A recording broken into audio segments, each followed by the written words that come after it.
হ্যাঁ, একেবারে যে রাজ্যের মুখ্যমন্ত্রী যারা মাধ্যমিক পাশ করেছেন তাদের জন্য বেকার ছেলেদের জন্য 1,500 টাকা করে বরাদ্দ করেছে, কি বলবেন এই নিয়ে? দেখছি বিভিন্ন জায়গায় একেবারে মাধ্যমিক ছেলেরা পুরো রাস্তায় নেমে কেউ কেউ বিক্ষোভ দেখাচ্ছে, কেউ কেউ এ করছে, কি বলবেন? এটা টেস্ট করছে রাজ্য সরকার যে আমি 15 বছরে কত গোলাম বানাতে পারলাম।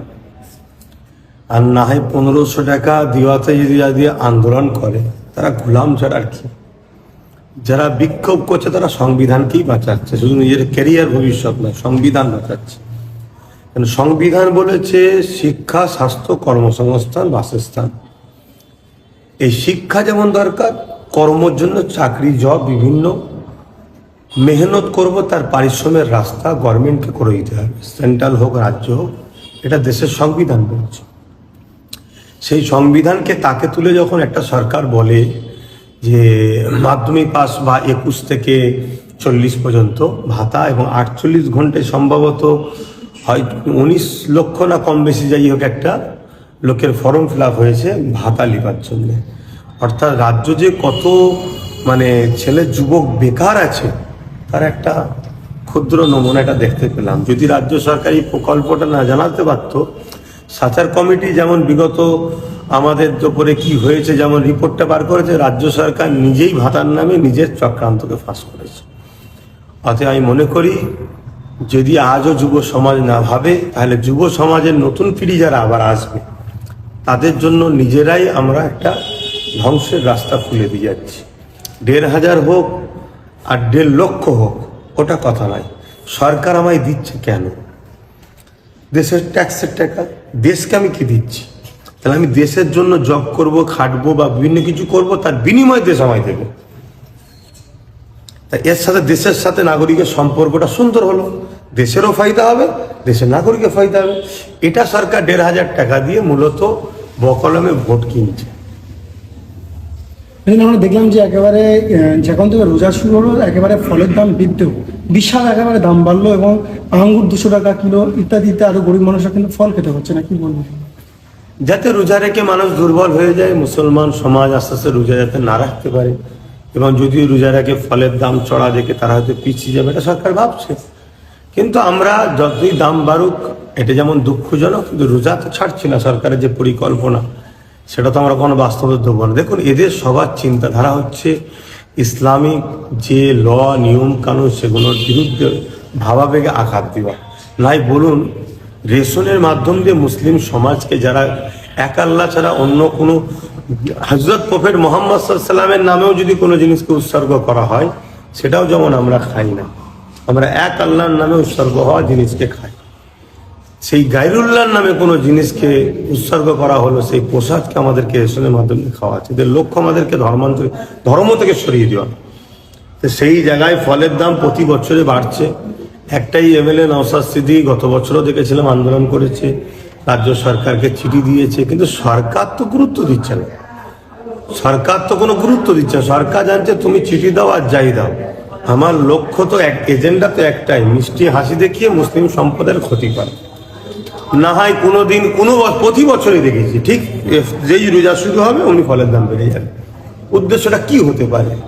একটাই, এখন মুসলিম সমাজ প্রচুর রোজা রাখবে, স্বাভাবিক সারাদিন রোজা রাখলে তো ক্লান্ত ভাব হবে, শরীর দুর্বল হবে, একটু ফল টল খেলে শরীরে ক্ষমতা, এনার্জি ক্ষমতা বাড়বে, তাহলে তা খেতে পারে। অতএব যতক্ষণ না এরকম ন্যানো মাইন্ডের সরকার দূরে সরে গিয়ে একটা ব্রড মাইন্ডের বা সরল সমস্ত মানুষের ধর্মকে শ্রদ্ধা সম্মান জানাবে, নিজের ধর্ম যেটা সেটা হতেই পারে, তার পছন্দ তার কাছে সম্মান জানাবে, এরকম ভাবধারা সরকার যতক্ষণ না হচ্ছে, এরকম দাম বাড়তেই থাকবে। অগ্নিমিত্র পাল তিনি বলছেন একেবারে মাদ্রাসা সন্ত্রাস তৈরি হয় এবং যে বাচ্চা বেরিয়ে আসে মাদ্রাসা থেকে নন এডুকেটেড পার্সন তৈরি হয়। অগ্নিমিত্র পাল একজন মহিলা, মায়ের জাত তো, তারপরও বলছি সবচেয়ে বড় সন্ত্রাসের যদি এখন কোনো জায়গায় পাওয়া যায়, যাচাই করলে সেটা বিজেপির পার্টির মধ্যে অনেককে পাওয়া যাবে।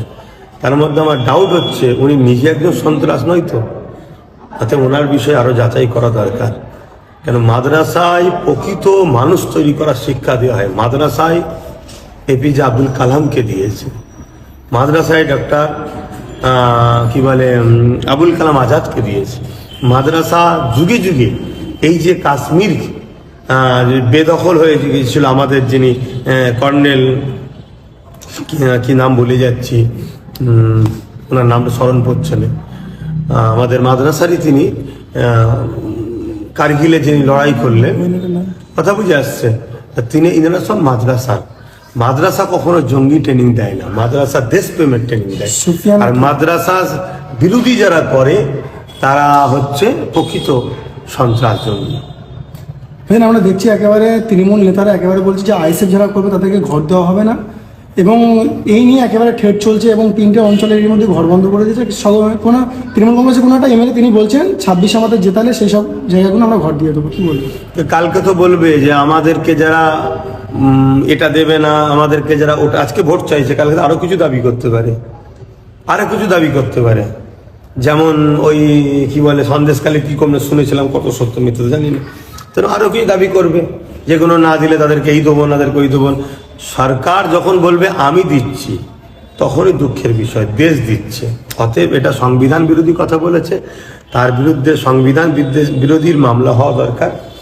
দ্বিতীয় নম্বর কথা, যদি এটা কেউ বলে যে টিএমসি কে ভোট দেয়নি বলে আমরা তাকে ঘর দেবো না দেবো না, তাহলে আমাদেরও পাবলিকদের বলা উচিত যে আমরা ভোট দিয়েছি, আমাদের ভোটে তোমরা নেতা মন্ত্রী হয়ে গাড়ি বাড়ি টাকা পয়সা কোটি কোটি টাকা সম্পদ তৈরি করলে, আমরা বিনিময়ে পেলাম কি? অর্থাৎ আমরা তোমাদেরকে আর ভোট দেবো না, আমরা নিজেদের ভোট নিজেরাই নেবো, নিজেরাই সরকার করে নেবো, এক। দ্বিতীয় নম্বর কথা হচ্ছে আমরা ভোট দেবো টিএমসি কে, আর টিএমসি কে বিজেপির আইনকে সাপোর্ট করবে, তাহলে টিএমসি কে আর ভোট দেওয়া উচিত হবে না? এমনি তো উচিত নয়, আমি বলে বেড়াচ্ছি। তো এইগুলো মানুষকে ধমকে চমকে কোনো দিক দিয়ে যখন পাচ্ছে না, এবার ভয় দেখাচ্ছে ঘর দেবো না, দেবো না। আরে সরকারটাই থাকবে কি 26-এ, তার কোনো গ্যারান্টি না, দিবি কোথা থেকে? আমরা বসিয়েছি কাউকে, আমাদের দেশের ট্যাক্সের টাকা তার দায়িত্বে আছে, সে মানুষকে ভাগ করছে বিভিন্ন পরিকল্পনার মাধ্যম দিয়ে। তাকে যদি আমরা বসতেই না দিই, যেমন বিগত দিন বাম সরকার ছিল, মানুষ যখন সরিয়ে দিয়েছে, সে সরকার আর কিছু করতে পারছে? তার আগে কংগ্রেস ছিল, সরিয়ে করতে পারছে? তা আজকে এরা রয়েছে, এদের বড় বড় কথা, তবে এই কথাতে পুরো পার্টির ভাবমূর্তি নষ্ট হচ্ছে। হয়তো 10 জন ভুল করছে, কিন্তু পুরো পার্টি এর বিরুদ্ধে প্রস্তাব না নেওয়ার জন্য পুরো পার্টির সমস্ত শ্রেণীর কথা মানুষ এ কথাকে অ্যাকসেপ্ট করছে, এটা একটা প্রমাণ হচ্ছে। তাই আগামী দিনের বিচার মানুষ করবে। আমরা দেখলাম একেবারে তৃণমূলের ডাপরের নেতা ছিল কাইজার আহমেদ, তাকে একেবারে খুন করা ষড়যন্ত্র করেছে ক্যানিংপুর বিধানসভার বিধায়ক শওকত মোল্লার নাম উঠছে, এবং তিনি এই নিয়ে মামলা করেছে। এই নিয়ে কি বলবেন? দেখুন, টিএমসির লোককে মারছে, এটা তো দিনের মতো সত্য, সেখানে আমার বলার কিছু বেশি নেই।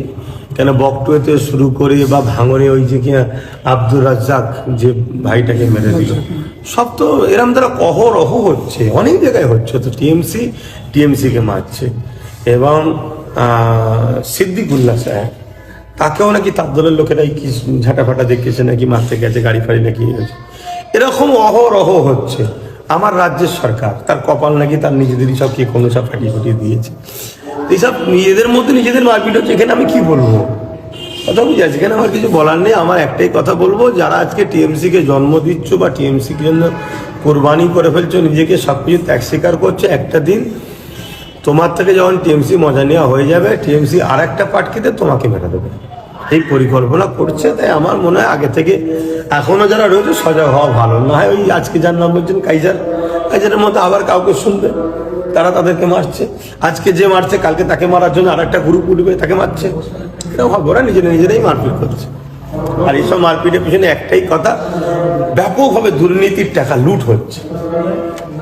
অতএব এইসব লুটের বিষয় অনেক কিছু সমস্যা।